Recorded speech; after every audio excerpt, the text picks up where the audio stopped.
What is up, everybody? Welcome to Tommy's Takes. I'm your host, Tommy G. You could have been anywhere in the world, but you're here with me, and for that, I'm thankful. Please like and subscribe to the channel. Helps us continue to make this content. I'll be bringing you all the hottest Giant Takes content all season long. Check me out on Twitter at TommyG105. I appreciate all the love and support. Without further ado, let's get into it. The two hottest battles in camp right now. Incumbent versus rookie. First one is the left guard position. The incumbent is Shane Lemieux, Giants' fifth-round pick in 2020. In his rookie year, he had a tough season, played 12 games. He was rated 32.2 overall by PFF. That placed him 93 out of 93 in left guards in the NFL. Not what you want as an offensive lineman to have a rating like that, and we all laugh sometimes at PFF, and sometimes the ratings are a little kooky, but they give you a ballpark, and 93 out of 93 is not a good ballpark for anybody to be in. His second season was looking for redemption, had the fractured patella tendon, only played 17 snaps, decided he couldn't go on the knee anymore, and he was gone.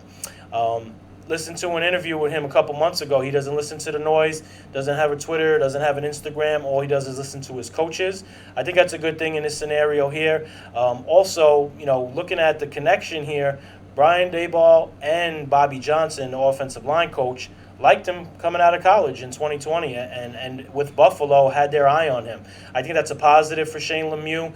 I think the experience he does have is a positive for him. Obviously, he's over the injury so far in camp. He's been playing with the ones. Looks like he's going to get the start out there in week one. I think that's the right thing to do. Very tough as a rookie to start coming right out of the gates, but let's talk about it. Joshua Ezeudu, third-round pick out of North Carolina. Very impressive kid, explosive, great lateral quickness, gets centered easily, physical, competitive play style. Coaches absolutely loved him. Only drawback is, needs to play with a little bit better leverage. Sometimes in the run game, he can get a little bit sloppy. But hey, has all the potentials. He was a third-round pick. They drafted him to start eventually. I just think Shane Lemieux gets the nod here. I think that's the right thing to do. And so you'll have Andrew Thomas, who's been playing a few years now. You'll have Shane Lemieux on his third year. You'll have Feliciano, who's a veteran in the league. You'll have Glowinski, who's a veteran in the league. And then you'll have your rookie in Evan Neal at right tackle. I think that solidifies the offensive line. And listen, for Shane Lemieux, like many of our offensive players, it's do or die. Got to make it happen. And the New York Giants need help on that offensive line. They need to turn this offensive line around. It's been the bane of the team's existence going back to Eli Manning's last few years. The time is now. And I think Shane Lemieux starting kind of, gives you that ease of not having a rookie in there, not worrying about the rookie mistakes, the false starts, the penalties, the holdings. So I think while Shane Lemieux wins that out of the gates, keep an eye on Ezeudu. He's a good-looking kid, and I think he'll get the start eventually, probably maybe next year, depending on how Shane Lemieux plays. But this is Shane Lemieux's job to lose, and I think that's how it's going to play out. And I actually think he has a bounce-back season. I like Shane Lemieux. Yeah, he had a tough rookie year, but again, he was a rookie, just like Ezeudu. It's tough. Coming into the NFL as a rookie, especially out of a small college, it's not easy. And his rating and his ranking proved that. But I think he takes a step forward this year for the Giants. I think the line will be solidified overall, but it will be Ezeudu eventually, whether it's next year, the year after.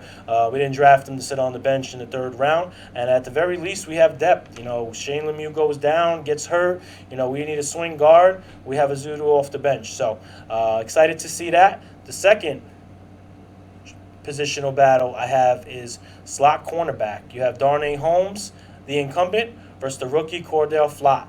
So this one is an interesting one. When you really look at this one, and if you've been watching training camp the last few days, Darnay looks great. He's had 3 interceptions. He's got a pick 6.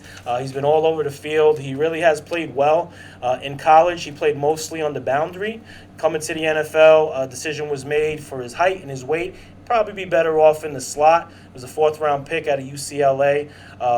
Due to his height and weight, I think he should stay in the slot. And he, as good as he has played, you have seen him in the past get beat up somewhat by the bigger receivers, which coincidentally is also Cordell Flott's issue in college. Those bigger wide receivers, the physical wide receivers.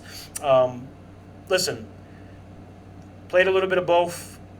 Let's get him on the slot. He's physical on the slot, doesn't shy away from contact, had a solid rookie year. doesn't really get mentioned a lot, but in his rookie year, he led all rookie DBs with targets without surrendering in a touchdown.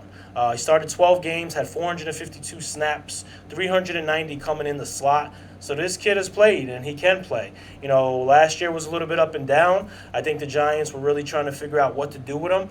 But he has the talent. He has the speed. He can play physical for his size and his frame. He's flashed in camp. I think he wins the slot job easily. I don't even think it's going to be a competition because you have Cordell Flott.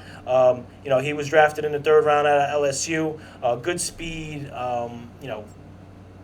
Listen, if he fills out, he's going to be a really solid cornerback, and I think he can move to the outside and play the boundary. I really do think that. He has the size. He has the ability to move, turn his hips, get fluid, take angles of pursuit.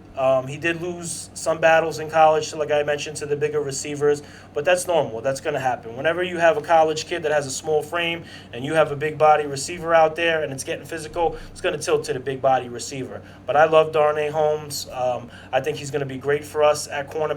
I think what we've seen in training camp so far is just the beginning. I think he's a smart kid. I think he's a good leader. The Giants love the kid. His personality is infectious. Every time you see him, he's smiling out there. But again, just like Lemieux versus Zudu, we drafted these two kids in the third round. We didn't draft them there to sit on the bench. So I think eventually you're going to kind of see that passing of the torch. When, who knows? But again, I'll mention it again, depth, right? The Giants have struggled with injuries for, you name it. Since, go back the last decade, the Giants have struggled with injuries. Top 5 in the league in injuries for the last 5 years. We need as much depth as possible. So if you have Robinson on the outside, you have Darnay Holmes on the outside, you have Cordell Flott out there. Whatever kind of combination you want to move Holmes into the slot, whatever combination you want to use, you have versatility to do that now. You have the pieces to do that. And I know the Giants are excited about that. I also think it's probably a good idea, start the veterans, get the young kids in there little by little, have them see some snaps here in spot duty. Maybe the Giants get some blowouts, right? I know the Giants fans haven't seen that much in a while now, but maybe the Giants get some blowouts and you could put Flott in there at the slot and, you could put Azudu in at guard and get him some snaps. That would really be the ideal situation. But like I said, it's not a bad problem to have. You got guys fighting it out in camp. Last year with the offensive line, we had very, very little competition on the offensive line. As a matter of fact, we were pulling guys off the street. We were trading. We traded for Billy Price, which didn't work out. We had offensive linemen retiring towards the end of the season. So I think when you have these camp battles, and there's a couple more camp battles, these are the two that I keyed in on. But you have, tight end 1 is another camp battle. We have guys that want to play, and the coaching staff here has no ties to anybody. So the best guy's going to win. There's no, hey, we drafted him 2 years ago. He's a good kid. He should get it. No, there's none of that. Those ties don't exist. Best guy's going to win. New regime, new GM. They want to set their mark right now. They want to put their footprint on his team, and they're going to let the best player play out there. And in this scenario, Darnay Holmes and Shane Lemieux are the best players to play those positions. Great problem, though. All right, Giants fans, thank you for listening. Please like and subscribe to the channel. Please hit the Twitter up at TommyG105. As always, it's been great. Catch you next time.